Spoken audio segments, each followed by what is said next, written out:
என்னோட ரொம்ப க்ளோஸா இருந்திருக்கீங்க அவரோட. எனக்கு நான் வந்து முதலாக நான் அவரை சந்தித்தது வந்து டெல்லியில ராஷ்டிரபதி பவன்ல தான் அவரை பார்த்தேன். அவரை படத்துல பார்த்திருக்கேன், எல்லா படத்துலயும் அவருடைய நடிப்பு எல்லாமே பிடிக்கும். அது வந்து அது எனக்கு பிடிக்கும். பட் நான் டெல்லியில டாக்டர் கலாம் அவர்கள் 11வது குடியரசுத் தலைவராக இருந்தபோது அப்போ வந்து நடிகர்கள் எல்லாருமே தென்னிந்திய நடிகர் சங்கத்துல இருந்து எல்லா நடிகர்களும் ஒரு விஷயத்துக்காக டெல்லி வந்திருந்தாங்க. வந்து அப்துல் கலாம் அவர்களை பார்த்து அவருக்கு மரியாதை செய்யணும்னு வந்தாங்க. வந்து அவரை பார்க்கும் பொழுது அப்ப நாங்க டைரக்டர் டெக்னாலஜி இன்டர்பேஸாக நாங்க பிரசிடென்ட் செக்ரட்டரியேட்ல கலாம் சார் கிட்ட ஒர்க் பண்ணிட்டு இருக்கேன், பிரசிடென்ட் கிட்ட. அப்பதான் வந்து நான் முதலாக திரு விஜயகாந்த் அவர்களை நேரடியாக நான் பார்க்கிறேன். அது வரைக்கும் படத்துல பார்த்ததோட சரி.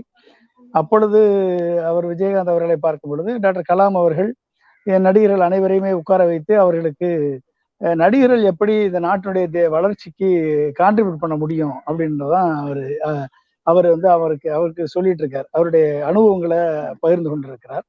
அப்பொழுது வந்து கலாம் சாருடைய பெட்டு திட்டம் வந்து புறா திட்டம். உங்களுக்கு எல்லாம் தெரியும், நகர்ப்புற வசதிகளை கிராமப்புறத்திற்கு கொடுப்பது புரோவைடிங் அர்பன் அம்யூனிட்டிஸ் என்று ஒரு ஏரியா. ஆமா, புறா. அந்த திட்டத்தை பத்தி எக்ஸ்பிளைன் பண்றாரு. எக்ஸ்பிளைன் பண்ணும்போதும் நான் கூட இருக்கேன்.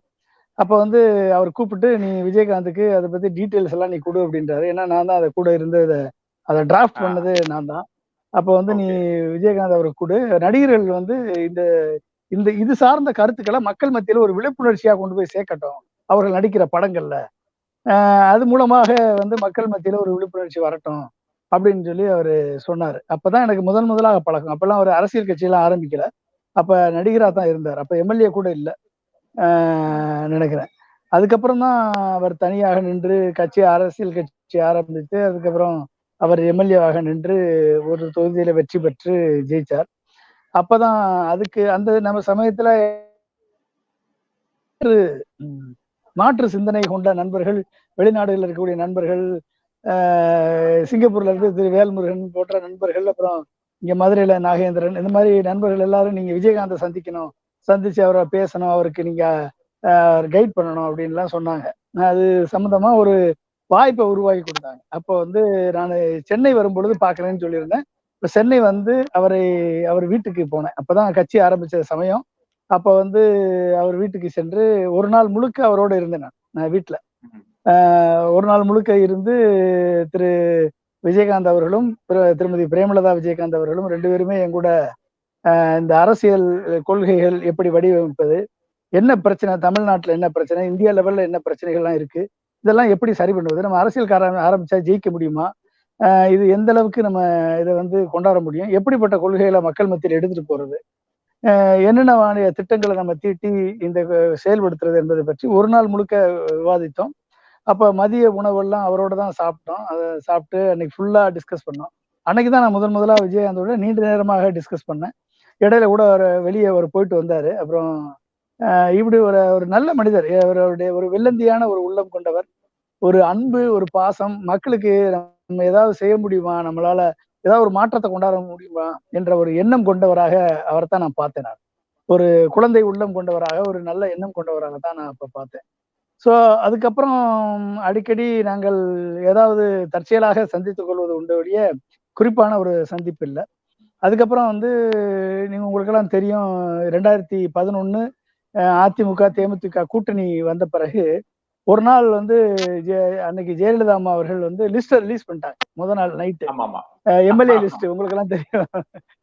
அன்னைக்கு லிஸ்ட் ரிலீஸ் பண்ணிட்டாங்க. மறுநாள் எல்லாரும் எதிர்கட்சி தலைவர்கள் எல்லாரும், அந்த கூட்டணி தலைவர்கள் எல்லாரும் விஜயகாந்த் வீட்டுல போய் டிஸ்கஸ் பண்ணிட்டு இருக்காங்க.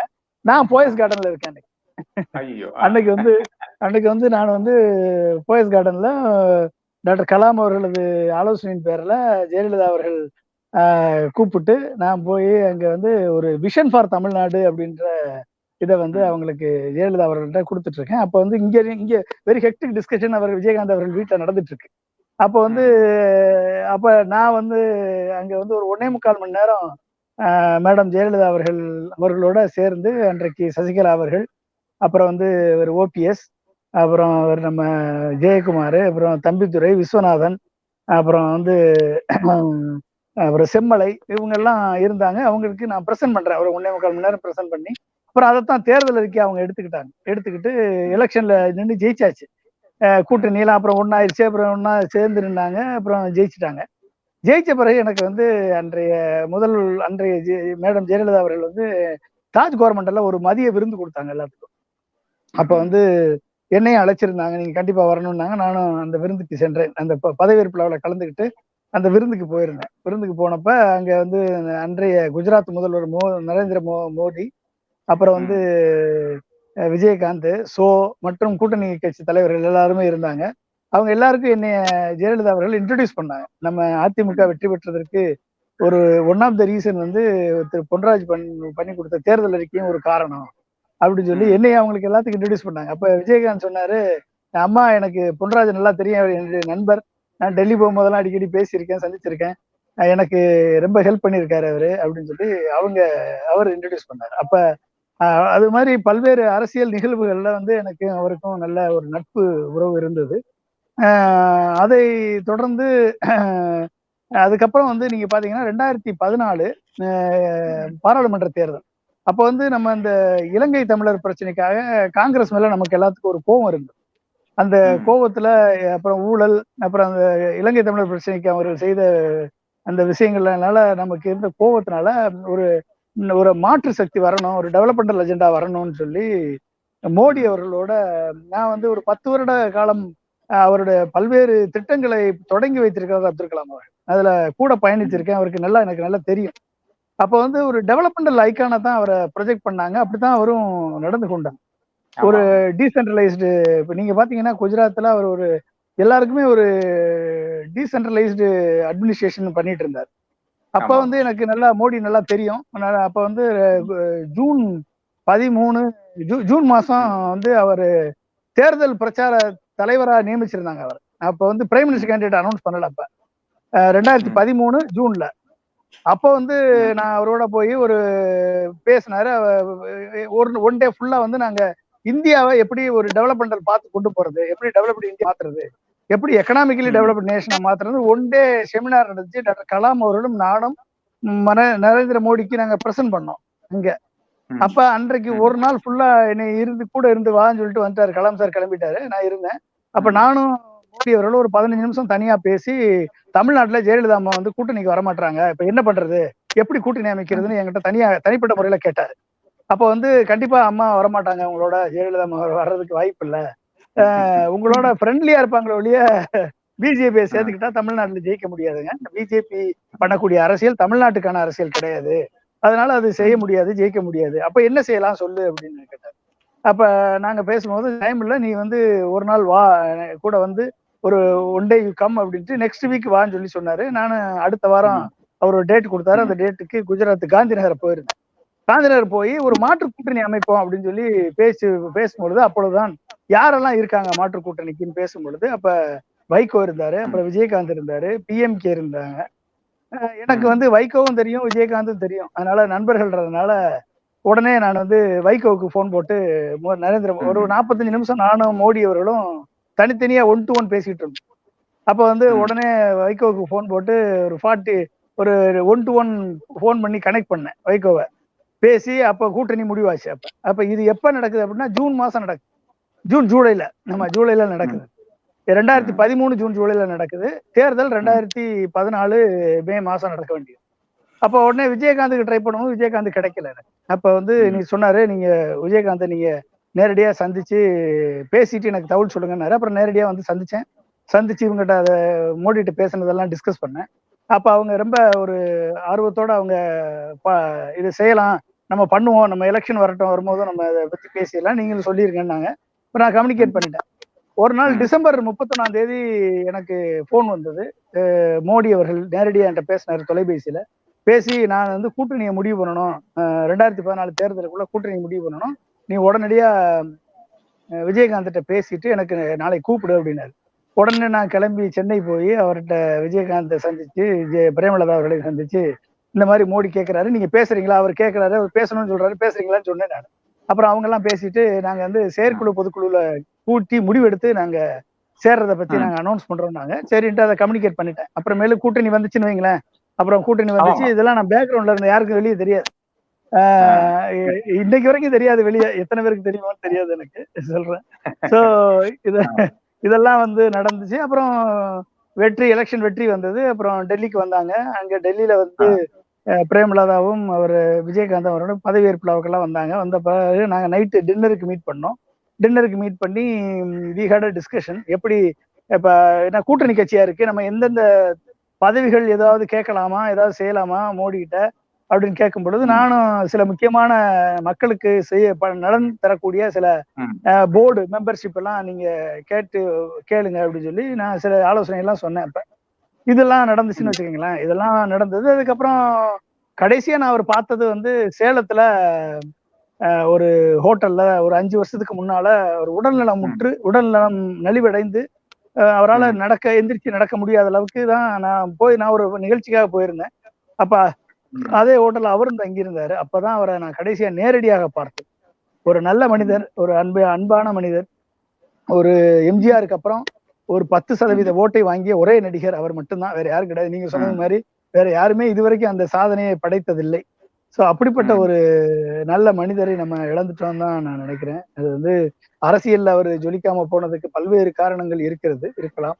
ஆனால் அவரது சில சரியான அதாவது ஒரு தனிநபர் என்றைக்கும் வெற்றி பெறுவது ரொம்ப கஷ்டம். சித்தாந்தத்தோடு தனிநபர் வந்தால் அந்த சித்தாந்தம் தான் வெல்லுமையுடைய தனிநபர் வெல்ல முடியாது. ஆனா இன்னைக்கு இருக்கக்கூடிய காலகட்டத்துல நீங்க வந்து ஜாதி வெறி, பணம், மத வெறி, பணம், ஊழல் பணம், இப்படி இந்த மாதிரி இருக்கக்கூடியவர்களுக்கு தான் மக்களுமே திரள்றாங்க. அதாவது இந்த ஜாதி, மதம், இனம், மொழி வேறுபாடுகளை மக்கள் மத்தியில விதித்து மக்களை யாரெல்லாம் பிரிக்கிறார்களோ, மக்களை யாரெல்லாம் தவறாக வழி நடத்துகிறார்களோ அவர்களுக்கு பின்னால்தான் மக்களும் திரள்கிறார்கள். ஏன்னா இந்த ஊழல்ல மக்களுமே கூட்டாளியாகத்தான் இருக்கிறார்கள். அப்படிங்கும் போதும் ஒரு நல்ல நபராக, ஒரு நேர்மையானதாக விஜயகாந்தை பொறுத்த வரைக்கும் நேர்மையாத்தான் இருந்தாரு.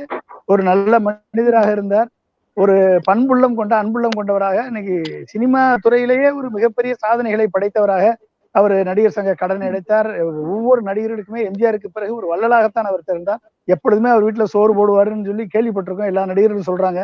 அந்த அளவுக்கு அப்புறம் திரைப்பட கல்லூரியில இருக்கக்கூடிய மாணவர்களை எல்லாம் வந்து ஒரு இந்த அளவுக்கு ஹெல்ப் பண்ணி படங்கள் நடித்து கொடுத்து உயர்த்தி இருக்கிறார். ஈவன் விஜய் கூட ஹெல்ப் பண்ணியிருக்காரு, உயர்த்தி கொடுத்திருக்கிறார். அப்படிலாம் வந்து ஒரு நல்ல எண்ணம் கொண்ட ஒரு மனிதரால் அரசியலில் ஜொலிக்க முடியவில்லை என்பது உண்மையிலேயே வருத்தத்துக்குரிய ஒரு செயலாகத்தான் நான் பார்க்கிறேன். இன்றைக்கு அவர் இல்லை. அது ஒரு எக்ஸாம்பிள். நம்மளுக்கு வந்து தனிநபர் மட்டுமே, பிரபல்யம் மட்டுமே இன்றைக்கு வெற்றி பெற இயலாது என்பதற்கு, அரசியல்ல வெற்றி பெற போதாது என்பதற்கு விஜயகாந்த் அவர்கள் ஒரு உதாரணமாகத்தான் நமக்கு தெரிகிறார். இது ஒரு துரதிருஷ்டம் தான். அது வந்து இப்படிப்பட்ட ஒரு நிலை வந்து ஒரு துரதிருஷ்டம் தான்.